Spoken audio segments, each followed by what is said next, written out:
Under God's law, there are no prisons. Either fine them, beat them, or kill them.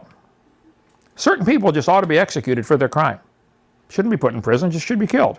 I cover that in my book, The Kennel, which I wrote about the prison system.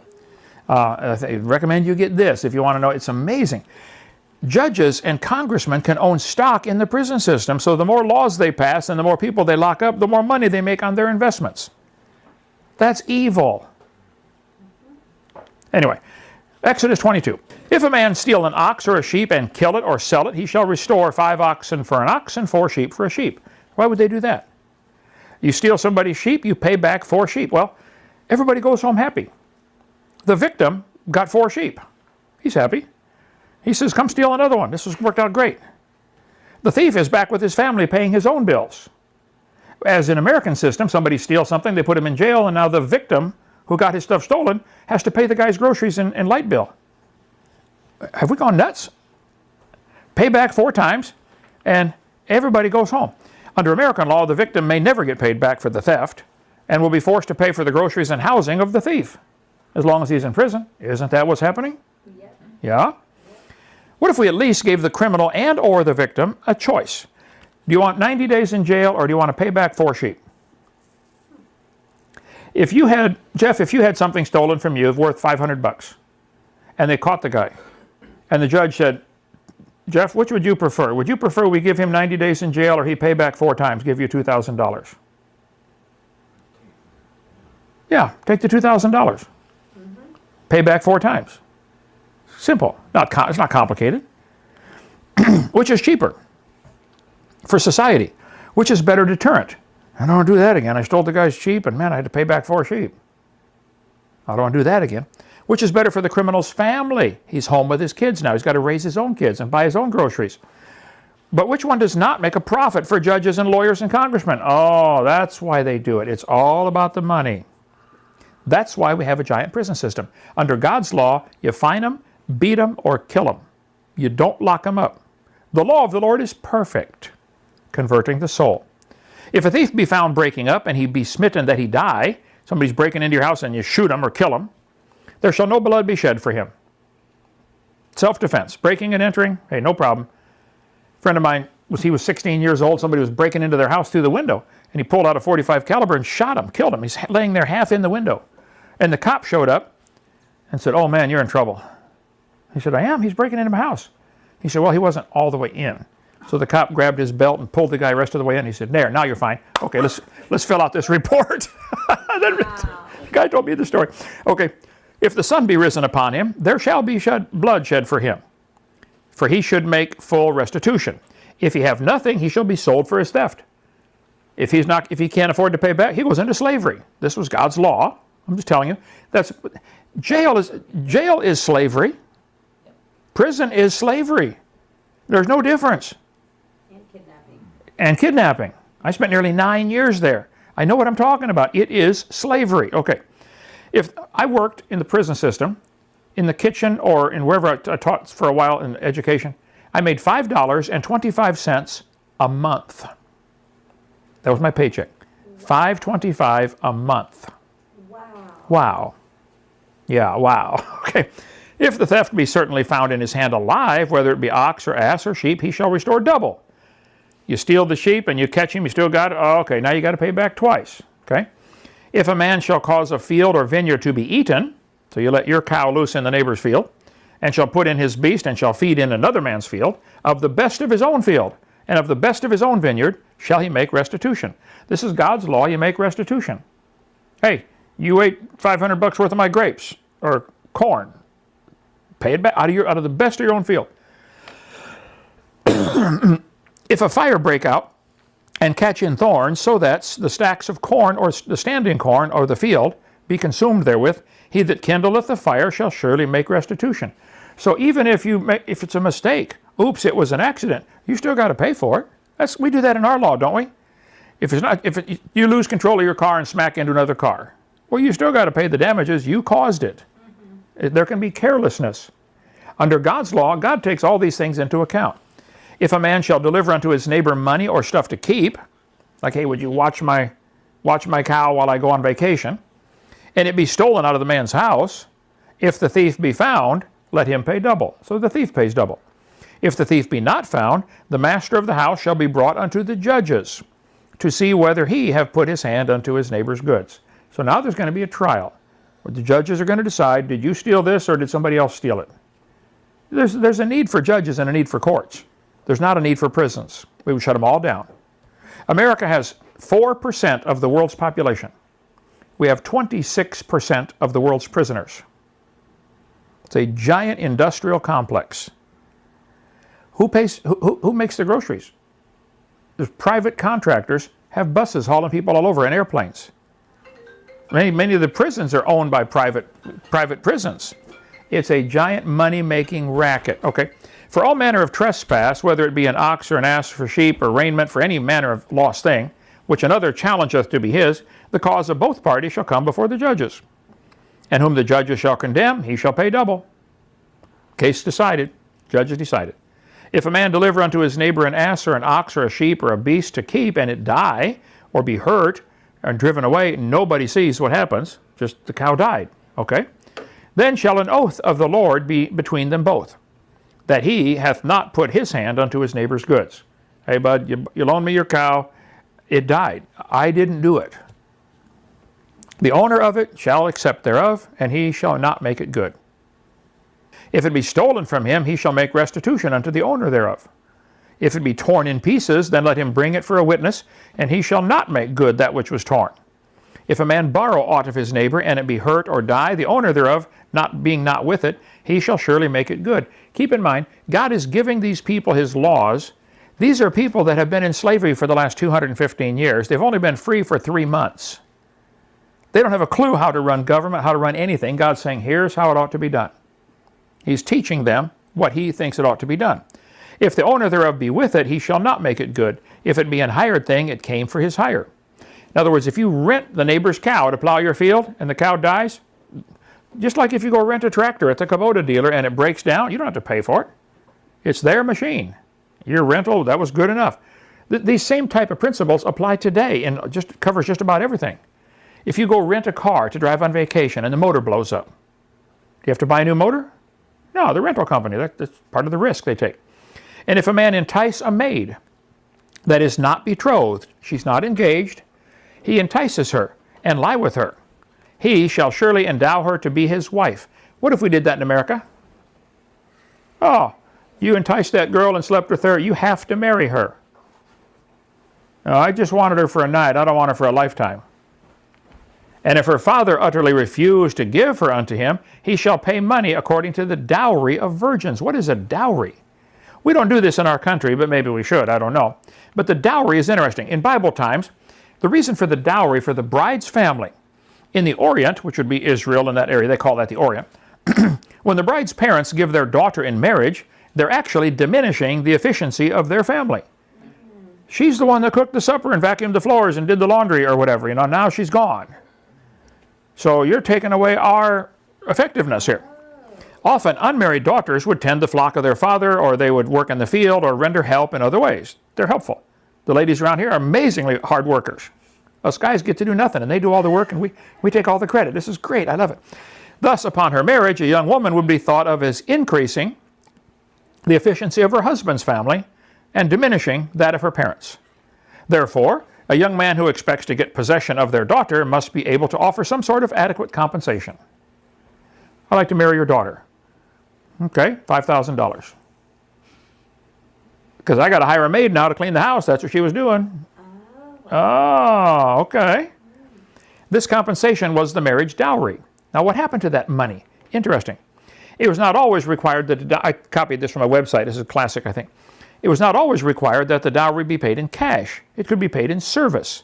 Jacob could not pay cash, so he said, I will serve these 7 years for Rachel, in the book of Genesis 29. King Saul required the lives of 100 of the enemy Philistines as the dowry. David gave him 200. For David to secure Michal as his wife, that was Saul's daughter. The king said, I don't want any dowry, I just hate the Philistines, they're trying to get us killed, kill 100 of them. He was hoping they would kill David. Well, actually, he only had to deliver the foreskins, but I'm assuming he had to kill them to get that. I doubt they would give that up without being killed. Okay. Reason for the dowry for the bride herself. It was usually customary for at least some of the price of the dowry to be given to the bride. Why should she get some? Oh, what if the guy leaves her? What if the marriage breaks apart? Now she's got something. This would be in addition to any personal gift from the bride's parents. Leah and Rachel complained about the stinginess of their father Laban. Concerning him, they said, "He has sold us and quite devoured our money." Their dad didn't pay the girls anything. He kept everything from Jacob's labor. Laban had the benefit of Jacob's 14 years of service without making the equivalent of at least part of it as a gift to Leah and Rachel. Since a divorced wife in the Orient is entitled to all her wearing apparel, you get a divorce, all of her clothes go with her. So they sew their money onto their clothes, because the rule is you get to keep all your clothes. For this reason, much of her personal dowry consists of coins in her headgear and jewelry on her person, fancy rings, fancy necklaces. This becomes wealth in case the marriage fails. Wow. You ever wonder why they have those crazy hats? I did always. Yeah, gold necklaces, gold jewelry, gold hat. I mean, many countries do this. The wife gets to keep her clothes. If you want, honey, you're going to divorce me? Guess what? I'm taking all, and she's got something to start over. That's common sense 101, right? Yeah, she ought to have something to start over. Okay. This is why the dowry is so important to the bride, and such emphasis is placed on it in the negotiations that precede marriage. The dad and the prospective son-in-law will talk. He said, $2,000. Oh no, my daughter's worth $5,000. One preacher was asked, this young man asked him, said, "Preacher, what do you charge to get married? To do a wedding?" He said, "Oh, whatever you think she's worth." So the kid gave the preacher 50 cents. And after the ceremony, when he said, "You can kiss the bride," he lifted up the veil. The preacher took one look and gave the kid back a quarter. That's a joke, huh? Maybe not. The woman who had 10 pieces of silver and lost one was greatly concerned over her loss in Luke 5, because it was probably part of her dowry. Okay. "Thou shalt not suffer a witch to live." God hates witchcraft. "Whoso lieth with a beast shall surely be put to death." Bestiality, Google that. This has been going on for centuries. Some of the Egyptian carvings on this in there show bestiality, sex with animals. Now, God says they should be killed. Don't you think the guy's wife would want him killed too? Okay, you've been with the cow and the sheep and now you're coming in here. Okay, honey, we need to have a long talk here. There's all kinds of diseases you get this way. Wow. All kinds of horrible diseases. Just Google it, bestiality. God said, kill him. "He that sacrificeth unto any god, save unto the Lord, he shall be utterly destroyed." See, worshiping false gods would also bring a mixture of laws and create confusion. God said, in my country, here's the law. Nobody worships any other gods. Guess what we've got in America? We have the Constitution, which says, the Constitution is the supreme law of the land. The right to keep and bear arms shall not be infringed. But under Sharia law, which the Muslims think is higher, Allah's words is the government. Wow. Non-Muslims cannot possess weapons of any kind. You know, if America ever became majority Muslim, they would institute Sharia law, and nobody can have a gun except Muslims. That's their law. So God said, don't have two different laws in the country, just one law. Under American law, no unreasonable searches and seizures. Under Sharia law, seize the land, the houses, and the wealth of non-Muslims. If you're not a Muslim, they can come in and seize everything you've got. That's what their law says. I took away his house, I took his car because he's not a Muslim. No cruel and unusual punishments. Under Muslim law, they cut off the hands of the thief. You steal something, they cut your hands off. That's cruel and unusual punishment. Well, they still do it today. When I live They still do it. You were over there. Yeah, every Friday. Congress shall allow the freedom of speech. Ye shall not insult Allah or his prophet under Sharia law. Congress shall make no law respecting an establishment of a religion. That's our Constitution. Those who reject Islam must be killed. 109 times in the Quran it says you have to kill somebody if they won't become Muslim.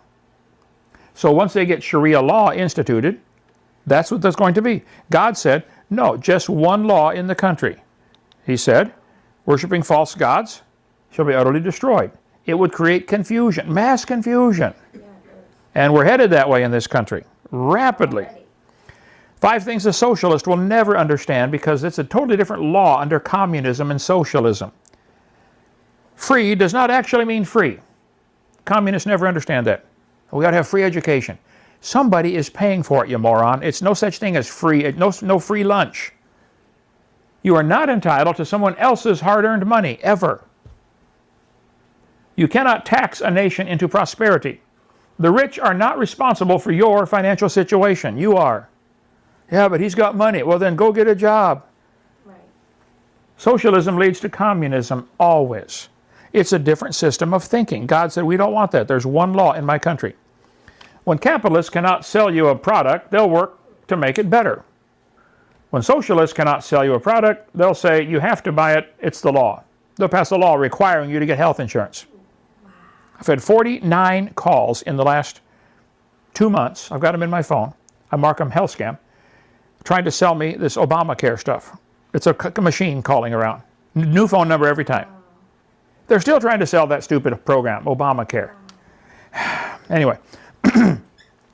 Thou shalt neither vex a stranger nor oppress him, for ye were strangers in the land of Egypt. Immigration without assimilation is an invasion.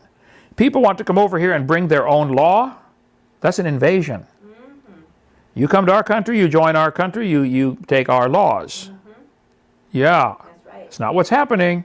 You better keep an eye on the news. Okay. Thou shalt not vex him. God's telling you as an individual, don't you vex him or oppress him. You, all of you, were strangers in Egypt. But this is a personal thing. This is not something the government has to enforce. There's no law about this. Ye, all of you, this is plural now, shall not afflict any widow or fatherless child. If thou afflict them, talking to the individual, one person, and they cry at all unto me, I will surely hear their cry, and my wrath shall wax hot, and I will kill you with the sword. And your wives shall be widows, and your children fatherless. If thou lend money to any of my people that is poor, thou shalt not be to him a usurer. You know, usury is charging interest. Neither shalt thou lay upon him any usury. It's not the government's job to enforce this. This is you individual. You want to borrow $50 from me, I can't charge you interest. If thou at all take thy neighbor's raiment to pledge, your neighbor says, hey, can I borrow your chainsaw? Sure, give me your mink coat to make sure I get the chainsaw back. Take the raiment as a pledge. Thou shalt deliver it unto him by the sundown. He's going to need it to sleep in. For that is his covering only. It is his raiment for his skin. See, in our culture, we don't think of clothing as that no big of a deal. But in their culture, man, you got to make your own thread and then you'll make your own fabric. A shirt is a lot of work when you got to hand make the whole thing, from picking the cotton to everything else, okay? When he crieth unto me, I will hear, for I am gracious. Thou shalt not revile the gods, nor curse the ruler of thy people.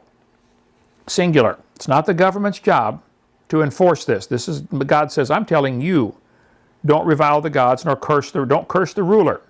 Now, in the book of Acts, chapter 23, the priest and high priest Ananias told him to smite Peter on the mouth, or Paul on the mouth. Paul said, God shall smite thee, thou whited wall. I don't understand that. It must be some kind of expression they use. A whited wall must be some derogatory term, you know. For sittest thou to judge me after the law, and commandest me to be smitten contrary to the law? And they that stood by said, revilest thou God's high priest? Then said Paul, I wist not, brethren, that he was the high priest. I didn't know. For it is written, thou shalt not speak evil of the ruler of thy people. Here he is in Acts 23, referring back to that verse in the book of Exodus 22.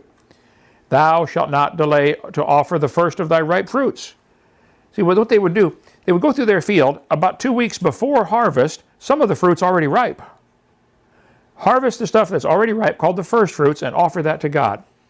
And God says, if you'll give me the first fruits, I'll bless the harvest. Yay. Okay. And of thy liquors and the firstborn of thy son shalt thou give unto me. Again, this is not the government's job to make you do this. It's not the government's job to force you to do your religion or to force you to give money to the church. Like in some countries it is. The church is supported by taxation, I think in some of the Scandinavian countries. The government collects tax and pays for the preacher's salary. That's, I think, stupid and wrong, okay? Likewise, thou shalt do with thine ox and with thy sheep. 7 days it shall be with his dam. In other words, when a sheep has a baby, leave it with the mother suckling for 7 days. This is essential for the health of the mother. If a woman has a baby and doesn't breastfeed the baby, there's all kinds of problems that come from that. Wow. Lots of problems come. That's the way God designed everything. Google that. You're supposed to. If you don't, some countries, they breastfeed them up until they're 7 or 8 years old.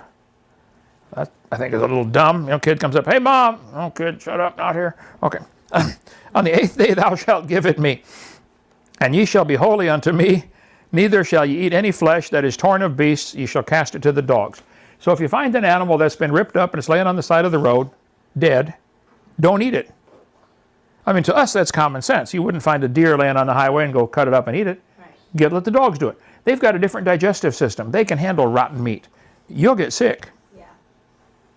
So God is telling these people, his laws, all of this is for their good. All of it. So in the book of Exodus and Leviticus, we're not going to go through that here, but there are quite a few laws given to the people, and the law of the Lord is perfect. All of it makes common sense when you stop and think about it. It really does. But here in America, instead of fining them or beating them or killing them like God's law calls for, we're locking them up.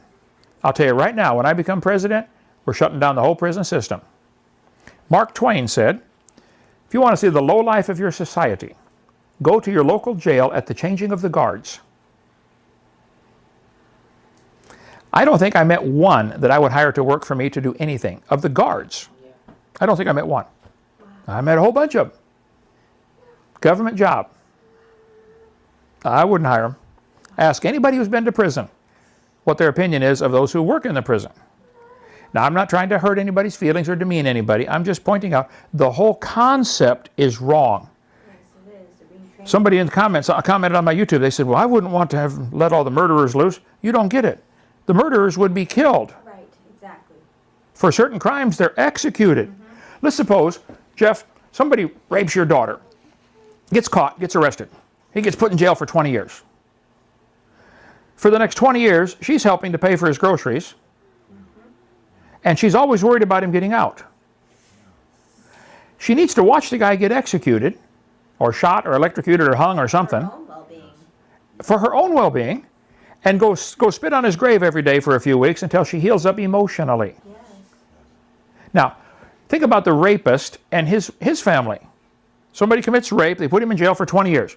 What's his wife supposed to do? Wait 20 years for him? Who's going to pay his family's groceries? Now, not only do we have millions of people in jail hurting, stupidly hurting them, when they should be fined or beaten or killed, we're hurting their whole family. Yeah. They take me away, put me in jail for structuring, my whole family suffered. It's nearly 100% divorce rate for those that go to prison for 1 year or more. Nearly 100%. High 90s. The whole system is corrupt. It only exists for one reason. The politicians, the judges, the lawyers, the senators, congressmen, they are making money off of it. Read The Kennel. What, $8, Anna? Yeah. The only book I wrote from prison, not about the Bible, but even that's about the Bible, because the law of the Lord is perfect. Converting the soul. People get converted. If they said, Nick, you did this crime, you get 20 lashes. Lay down right here. George, this guy's 6'8", going to give you 20 lashes. If you do this crime again, you're going to get 30. Which would be a better deterrent to not do it again? 2 years in jail or 20 lashes? 20 lashes. Which would be cheaper for the family? 20 lashes. Which is cheaper for society? Go home after you heal up for a couple of weeks, then go back to work and buy your own groceries. Well, mentally too, you know. And psychologically, and everywhere. It's over.